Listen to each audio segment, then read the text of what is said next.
Omkar and his books.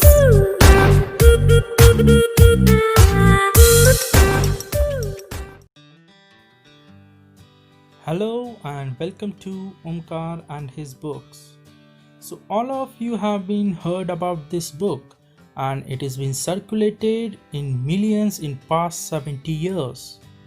Let me decode this book starting today, but before I do that, let's have some background on it. Why this book? This book has an information which in today's time it is practical and realistic time does not resonate with a lot of people.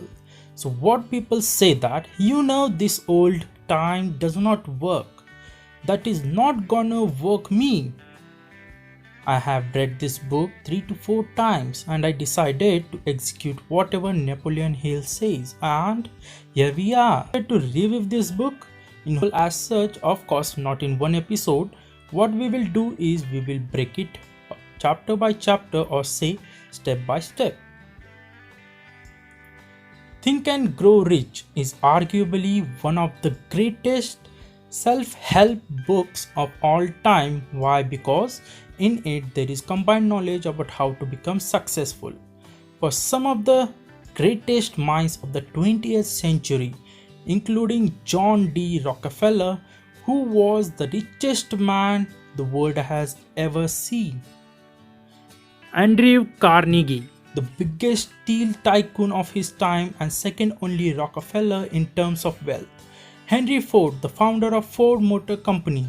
Thomas Edison, the inventor of light bulb and holder of over 2000 patents and over 500 such great ideas.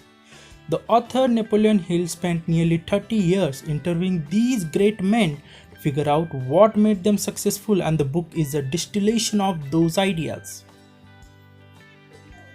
In this video, I will compress the entire book in a knowledge from these 500 great men into an encompassing idea that will simplify the whole book for you. And even though the title of the book is Think and Grow Rich, the idea is applied to accomplishing any goal that you desire.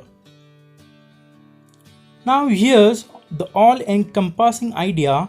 In order to do great things, whether it to be accumulate great riches or any other goal, for that matter we have to enroll and harness the power of our subconscious mind, and that is what we will discuss in this video.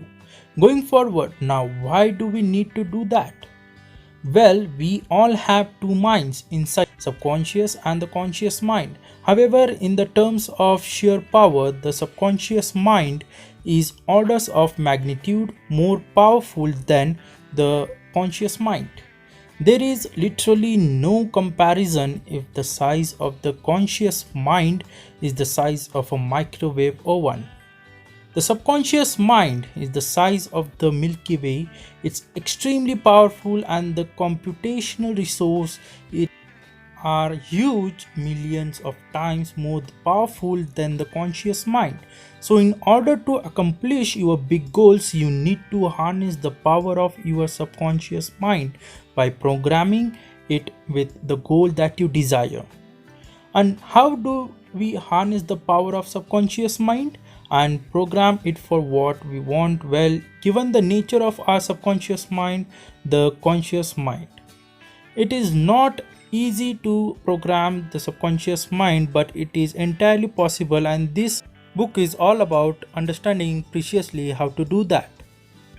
So let us understand the basics of the subconscious mind, and then we will talk about the keys to program it for massive success.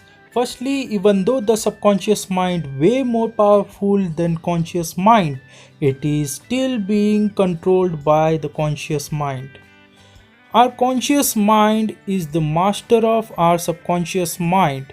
Subconscious mind is like a garden while the conscious mind is like a gardener.